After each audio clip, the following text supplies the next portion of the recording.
Hi guys, welcome back.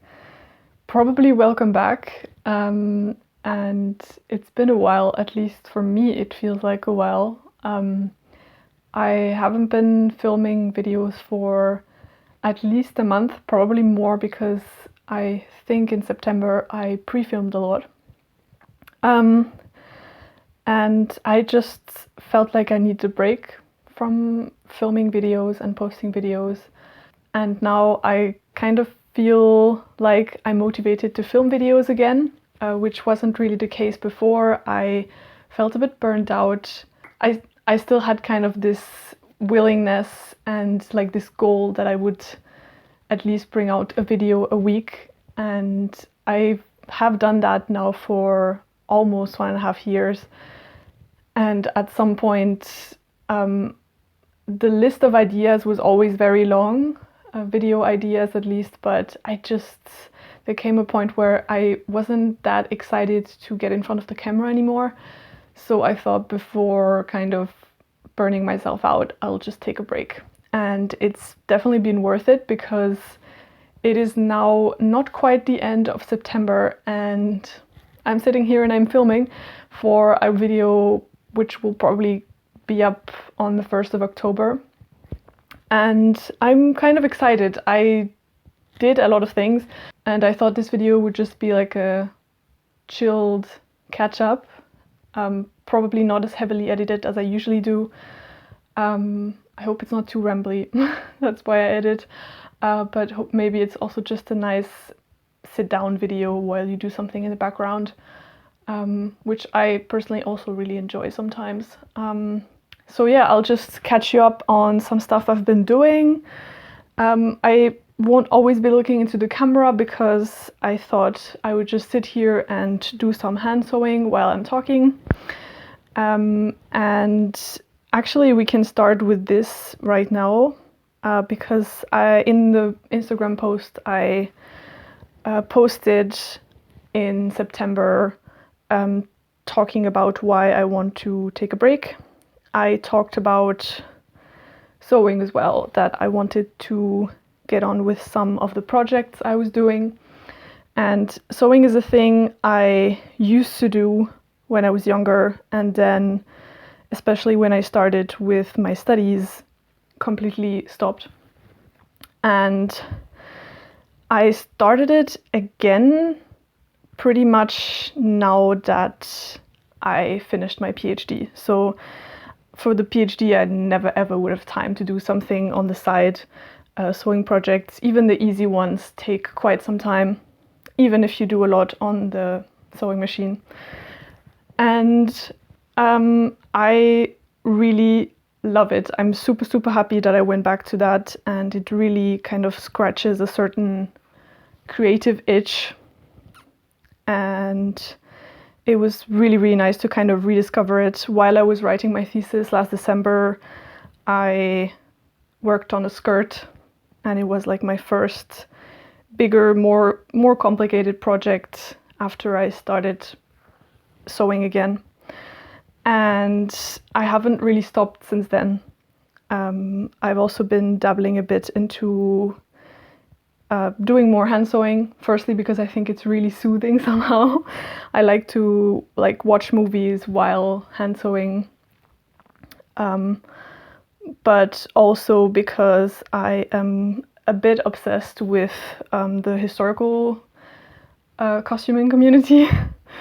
As a kid, I've always liked to kind of dress up, and we used to dress up with my sisters and my cousins with like clothes that were randomly in the closets of our like mom or grandma.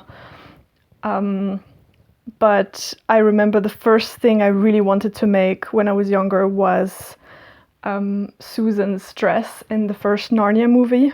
I'm so obsessed with that dress. Probably at some point I'll make it, because the version that I made isn't that great. I didn't know anything about fabrics and stuff, so but I could definitely see myself do it again. I have done another medieval dress that's just like a plain kirtle that would just be worn over a normal linen like underdress. And that was completely hand sewn, so that was also quite a challenge, which was really fun. And now I've been working a bit more with patterns, just because sewing patterns, once you know how to use them, it's such a relief because you have something to start with. Like I'm never ever at that point of skill where I would be like drafting something myself. And there's so many cool patterns, especially of skirts, which I really like, that are somehow inspired by historical clothing. And by historical, I don't mean like necessarily medieval, but something like 19th century and stuff. Obviously some stuff you couldn't wear in the street nowadays without it looking like a costume. But I had picked out 2 patterns from a company called Truly Victorian, and they do really great patterns from like 19th century up until the beginning of the 20th century. And I found 2 items that I really wanted to make that I thought I could definitely wear every day. And it's actually the 2 items you can see here on the back on the dress form. The top is like a blouse that was kind of inspired by blouses that were made or sold around the beginning of the 20th century. I couldn't tell you the year exactly right now, but if anyone is interested in any of this, I'll put the patterns in the description box. I'll link them. And the skirt, which I am so happy with, which is a skirt that I trimmed so it's not as long as a lady would wear a skirt in like the 1890s, but I trimmed it like to knee length, and I really love it. It has this really nice pleating in the back. I'll probably insert some footage there to show you. And so these were the main things I was working on a bit during August and mostly in September, and I did a lot on the skirt. And while I did the skirt, I listened to a lot of audiobooks. I actually haven't counted together the number of hours that were in the 3 audiobooks that I listened to, but if you would count it together, it would probably give a good estimate of the number of hours I was working on these projects, which probably would feel like a lot. But it was really fun, and so I'm just going to talk to you about these 3 audiobooks. I gave all 3 of them 3 stars, so I enjoyed a lot of aspects of all of these 3, and some things were just not that good or I didn't enjoy as much, so I'll just get into that a bit in more detail. But the first one that I listened to was, I had it on my like theoretical TBR on Goodreads for a while, and I decided to pick it up on audiobook because I was working on the Victorian skirt, so I thought, let's listen to something about the Victorian time and history. So I listened to a book called Unmentionable by Therese Oneill. The undertitle is The Victorian Lady's Guide to Sex, Marriage and Manners. And I feel kind of conflicted about this book. It was definitely fun to listen to while doing something else. And I think some aspects of it were really interesting and were new to me.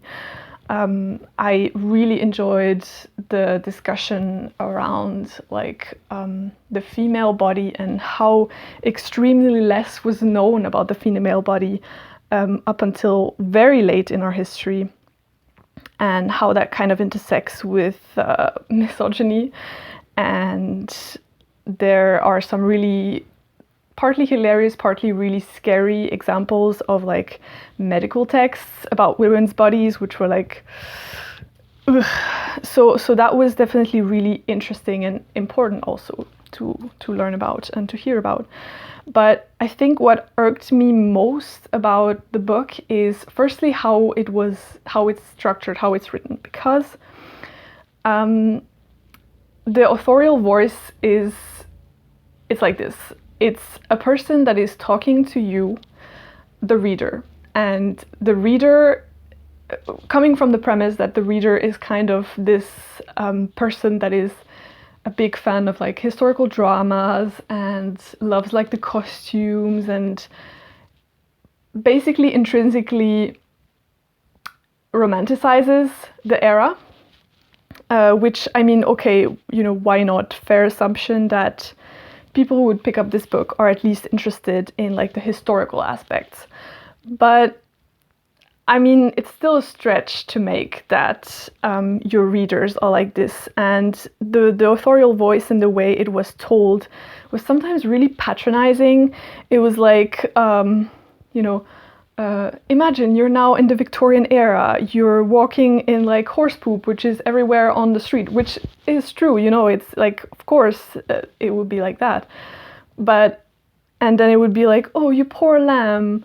You thought it would be like... it would be such like romantic and blah blah blah, and I'm like, no, I wouldn't think that. Like, why would you assume I would think that? And I don't think you have to have that much historical background to know that. To know that life in the Victorian era, or even in the 18th century, it's not like it's in the historical dramas. Like, I'm pretty sure 80% of people you would ask on the street would know that. So that kind of irked me. And in general, the tone is kind of sarcastic and snarky. So I think this is extremely personal, whether you would like that or not. Maybe if you think about picking it up on audio, just listen to an audio example just to see if that's something for you. Because personally, it was funny for a while and then it kind of annoyed me like halfway through the book, and I tried to focus on like the content stuff I could get from it. References wise, it's a lot from like ladies' magazines from the time, but also like beauty books and stuff. So I think like also from the research lens, it's very narrow. So if you're looking for something that's like really well researched, I don't think it's the book for you. Honestly, it's purely an entertainment book. I at least that's what I assume it is. And it was really entertaining for a time at least. And I did learn stuff from it. But there are also some things that, yeah, you have to know it getting into it, how the book is constructed and how like the author really talks to you as a reader. But yeah, that's pretty much, I think, what I have to say about this. So it was enjoyable, but it also has some, you have to know some things getting into it, and also not expect too much. Then I kind of needed something different, and I finally listened to Trevor Noah's Born a Crime. This is Trevor Noah's memoir, where he talks about growing up in South Africa just after the apartheid.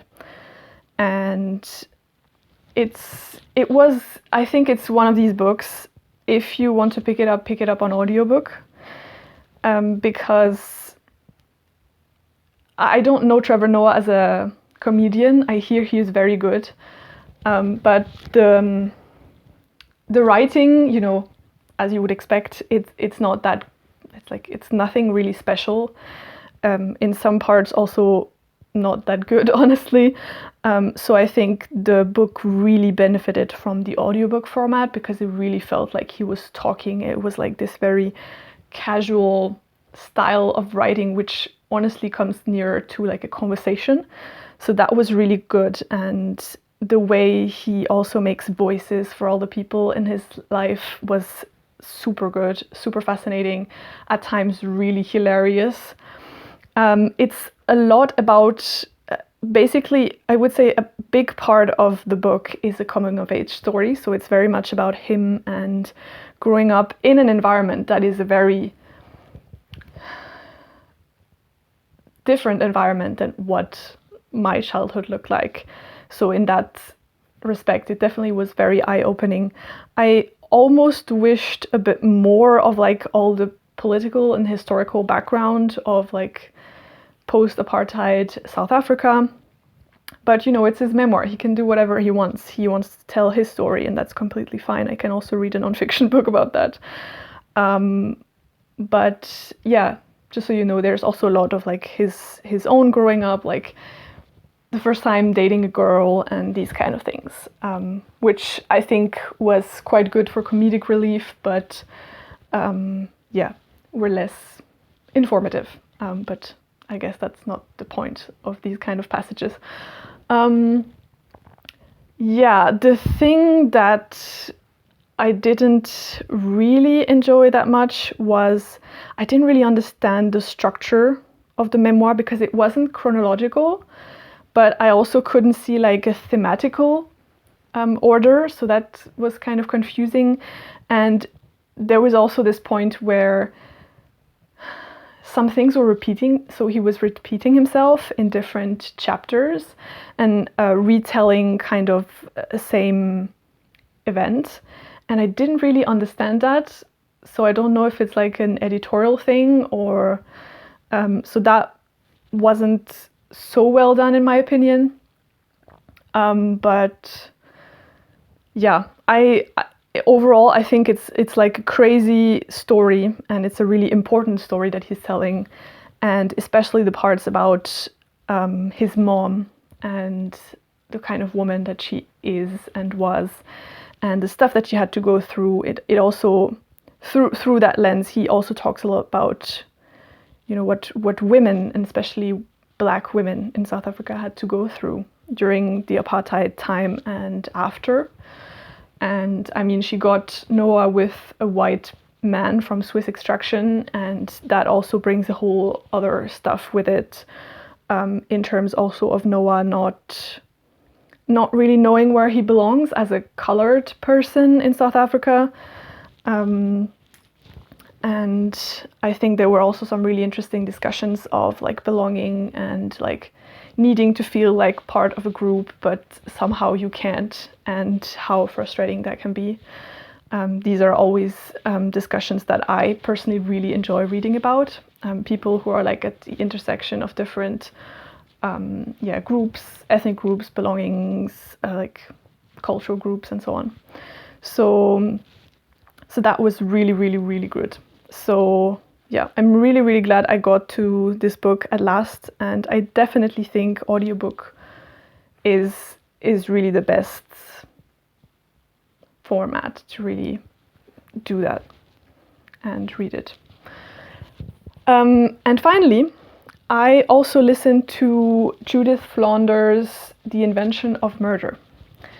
I don't know now what the subtitle, like undertitle of this book is. It's a really long one, but it's basically about like how crime in the Victorian period kind of impacted the Victorians culturally, but also like in arts and stuff. So I was really, really interested in that book, had it on my TBR for a while as well. And this was definitely a well-researched book. Really detailed, well-researched, especially now compared to Unmentionable. Such a wealth of information there, and it almost felt like it was a bit too much.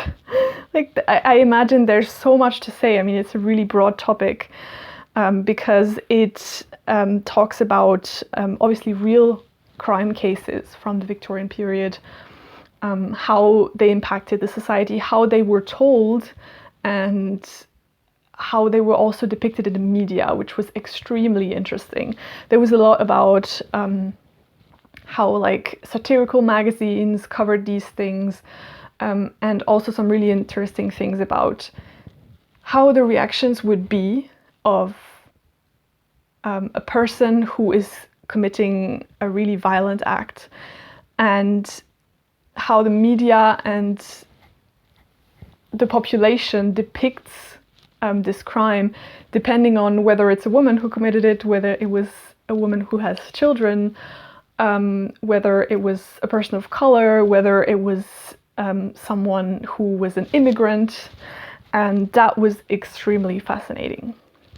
So a lot of stuff there. And another really interesting point was also some really cool parallels of like real cases from the time, and drawing direct parallels to plots from novelists from that time. So you can really see how some of these cases really impacted literature as well. So you have very direct examples, and at this point I'm also gonna give a big spoiler warning for this book, because if you don't want to be spoiled, if you don't want to have some books spoiled, be prepared to like turn the pages or like skip the audiobook, because that's what I did, because there are major plot spoilers for like books from Wilkie Collins, George Eliot, Charles Dickens, Thomas Hardy.